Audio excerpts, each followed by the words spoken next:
ওলাই যাওঁতেও যেন এতিয়া সুৰক্ষিত নহয় নাৰী, সুৰক্ষিত নহয় মহিলা। ৰাজ্যৰ কোনো প্ৰান্ততে কোনো সময়তে যেন এতিয়া নাৰী সুৰক্ষিত নহয়, কিয়নো পুনৰ এবাৰ তেজপুৰত এনেকুৱা ধৰণৰ ঘটনা সংঘটিত হৈছে। তেজপুৰত অচিনাকি দুই যুৱকে শ্লীলতা সানিৰ চেষ্টা কৰিছে।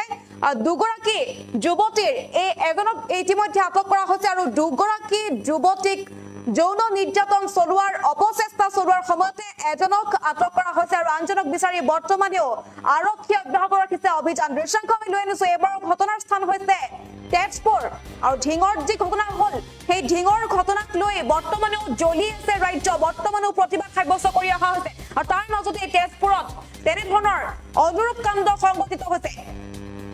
আৰু সান্ধ্য ভ্ৰমণৰ ভাৱে ওলাই যাওঁতেও যেন এতিয়া সুৰক্ষিত নহয় অসমৰ নাৰী। দৃশ্যাংশ আমি দেখুৱাই আছো তেজপুৰৰ এই মুহূৰ্তত সান্ধ্য ভ্ৰমণলৈ যোৱা যুৱতীক অশালীন ব্যৱহাৰ আৰু শাৰীৰিক নিৰ্যাতন চলোৱাৰ অপচেষ্টা, দুই যুৱকৰ শ্লীলতা সানিৰ অপচেষ্টা কৰিছে দুই যুৱকে। আৰু লম্পট এজন যুৱকক ইতিমধ্যে আৰক্ষী আটক কৰিছে, মহাভৈৰৱ আৰক্ষী চকীত ৰখা হৈছে। আৰু খোজকাঢ়ি গৈ থাকোতে যুৱতীগৰাকীক শৰীৰত স্পৰ্শ কৰিছে আক্ৰমণকাৰীয়ে। তেজপুৰ গোটলুঙত সন্ধিয়া এই ঘটনা সংঘটিত হৈছে। ইভিনিং ৱাকৰ বাবে ওলাই গৈছিল দুই যুৱতী আৰু সেই সময়তে এই কাণ্ড সংঘটিত হৈছে। অচিনাকি দুই যুৱকে আহি আক্ৰমণৰ লক্ষ্য কৰি লৈছে, শাৰীৰিক নিৰ্যাতন চলোৱাৰ অপচেষ্টা কৰিছে, শ্লীলতা সানিৰ অপচেষ্টা কৰিছে, শৰীৰত স্পৰ্শ কৰিবলৈ লৈছে আৰু তাৰ পাছতে এজনক আটক কৰিছে আৰক্ষীয়ে। তেজপুৰ গোটলুঙত এই ঘটনা সংঘটিত হৈছে। এজনক ৰাইজে আচলতে আটক কৰি আৰক্ষীক গতাই দিছে আৰু এজন বৰ্তমানেও পলাতক বুলি জানিব পৰা গৈছে। আৰু ৰাইজে ধৰি আৰক্ষীয়ে গতাই দিয়ে জোৰকৰৰ একুফ আলীৰ পুত্ৰ শ্বাহৰুখ হুছেইন নামৰ যুৱকজনক আৰক্ষীক গতাই দিয়া হৈছে। পলাতক মনছুৰ আলীৰ পুত্ৰ বিৰাজ আলী আৰু দুয়োৰে ঘৰ জোৰকৰত বুলি জানিব পৰা গৈছে। ভুক্তভোগী যুৱতীগৰাকী ইতিমধ্যে আৰক্ষী চকীত এজাহাৰ দাখিল কৰিছে, কিয়নো সন্মান হানি কৰাৰ চেষ্টা কৰা হৈছে। শৰীৰত বেয়াকৈ স্পৰ্শ কৰাৰ চেষ্টা কৰোঁতেই ৰাইজে আহি এজনক কৰায়ত্ব কৰিছে আৰু তাৰ পাছতে আৰক্ষীক গতাই দিছে আৰু ভুক্তভোগীয়ে ইতিমধ্যে এজাহাৰ দাখিল কৰিছে। কি ক'লে ভুক্তভোগীয়ে সেই ভাষ্য আমি এই মুহূৰ্তত আগবঢ়াইছো। আজি প্ৰায় 6:40 মান বজাত আমি ইভিনিং ৱাক কৰি আহি আছিলোঁ মই আৰু মোৰ ভণ্টি। আমি প্ৰায় 1 বছৰ ধৰি ইভিনিং ৱাক কৰি আছোঁ, কিন্তু আজিলৈকে এনেকুৱা ঘটনাৰ সন্মুখীন হোৱা নাছিলোঁ। আজি যেতিয়া আমি 6:40 মান বজাত ইভিনিং কৰি পিনে ঘৰ অভিমুখে আহি আছিলোঁ, তেতিয়া আমাৰ ঘৰৰ ওচৰত যিটো ৰাস্তা গোটলুং অম্বিকাগিৰি নগৰৰ ৰাস্তাটো ক্ৰছ কৰিব লওঁতে দুজন প্ৰায় 20-21 বছৰীয়া দুজন ল'ৰা চাইকেলত আহি আছিলে। আহি থাকোঁতে পিছফালে যোনজন ল'ৰা বহি আছিলে তেওঁ মোক গাত এনেকৈ ঢপিয়াই মাৰিছে। মোৰ কি বুলি ক'ম এতিয়া, মোক মাৰিব খুজিছিলে বহুত বেয়াকৈ, কিন্তু মই হালি দিয়াত মোৰ পিঠিত বহুত জোৰছে বহুত বেয়াকৈ মই দুখ পাইছোঁ আৰু মই পৰি গৈছোঁ। ভণ্টিয়ে মোক ধৰিছে।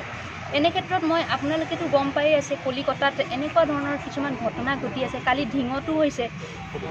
আমি সেইটোক লৈ আমি সুৰক্ষিত নহয়, তথাপিও ভয়ে ভয়ে ওলাইছোঁ। আমি কিমান দিন ঘৰত থাকিম, যিহেতু আমিও পঢ়া শুনা কৰিছোঁ, আমিও জব কৰিব লাগিব, আমিও আমাৰো ৰেছপনচিবিলিটি আছে। আমিতো সদায় এনেকৈ ঘৰত বহি থাকিব নোৱাৰোঁ। তো আমি সেই বুলি ওলালোঁ। যেতিয়া তেওঁ এনেকৈ মোক ঘপিয়াওঁতে ভণ্টিয়ে মোক ধৰিলে, মই পৰি যাব ধৰিছোঁ। তেতিয়া মই উঠিলোঁ, কাৰণ এনেকুৱা ধৰণৰ ঘটনা হৈছে। আমি যদি মনে মনে থাকোঁ, আমাৰ লগত সদায় এনেকুৱা ঘটিব। আপোনালোকক মই আৰু এটা কথা জনাওঁ, আজিৰ পৰা প্ৰায় এসপ্তাহমানৰ আগত মোৰ ভণ্টি আৰু তাইৰ ফ্ৰেণ্ডজনী এনেকৈ ইভিনিং ৱাক কৰিবলৈ ওলাইছিলে। তেতিয়া মোৰ ভণ্টিৰ ফ্ৰেণ্ডজনীকো তেনেকৈ দুজন দুষ্ট চক্ৰই বহুত বেয়াকৈ প্ৰাইভেট পাৰ্টত মাৰি পিনে গুচি গৈছে। মোৰ ভণ্টিৰ ফ্ৰেণ্ডজনীয়ে কান্দি আজি এসপ্তাহ ধৰি তাই ঘৰৰ পৰা ওলোৱা নাই। তাই ভয় চবেই মাত মাতিব নোৱাৰে। মোৰো বহুত ভয় লাগে, কিন্তু আজি মোৰ সাহস আহিছে, কাৰণ ইমানবিলাক ঘটনা ঘটি আছে। আমি সদায় এনেকৈ থাকিলে নহ'ব, আমি ওলাব লাগিব, মাত মাতিব লাগিব। তেতিয়া মোক ঘপিয়ালে, তেতিয়া মই দৌৰি গ'লোঁ। আমাৰ ঘৰৰ ওচৰত যিমানবোৰ দাদা আছিলে তেওঁলোকে মোক সুধিলে, ভণ্টি কি হ'ল? তেতিয়া আমি ক'লোঁ যে এনেকুৱা।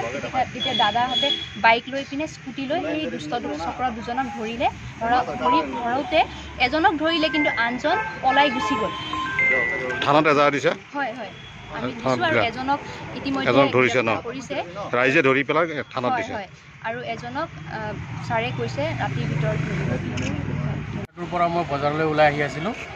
সেইখিনি সময়ত আমাৰ ভণ্টি দুটা গৈ আছিলে তো ঘপককৈ সিহঁতে চিঞৰিলে দাদা ধৰক ধৰক বুলি তো মই স্কুটিখন ঘূৰাই গ'লোঁ গৈ মন্দিৰৰ আগপিনে সিহঁতক আগবাটি ধৰিলোঁ ধৰাৰ পিছত যোনজন মেইন অপৰাধী আছিলে পিছফালে বহি আছিলে সি জঁপিয়াই পলালে আৰু যোনে চলাই আছিলে তাক মানে ধৰিব পাৰিলোঁ কি নাম ধৰাজনৰ নাম কি শ্বাহৰুখ বুলি মইতো নামটো এতিয়ালৈকে সোধা নাই শ্বাহৰুখ আৰু তেওঁ ফাদাৰৰ তাত আমি চমজাই দিছোঁ ছোৱালীজনীৰ ফাদাৰৰ তাত আমি চমজাই দিছোঁ থানাত দিবলৈ পিছত মানে তেওঁ দেউতা আহিলে মানে মইতো বাইক চলাই পিছফালে আহি আছোঁ দাদাহঁতে ধৰিছে পিছত মই নামি পেলাই গ'লোঁ গৈ পেলাই ময়ো ধৰিলোঁ দুজনে ধৰাৰ পিছত দাদাক মাতিলোঁ পিছত সুধিলোঁ বোলে সি বোলে চাইকেল চলাই আছিলে তাৰ পিছত মানে পিছফালৰ যোনটো বহিছে তেওঁ বোলে বডিত টাচ কৰিছে বেয়াভাৱে টাচ কৰাৰ পিছত মই তাক ধৰিলোঁ যিকোনো খবৰৰ বাবে যোগাযোগ কৰক 7099017330 অথবা 7099017390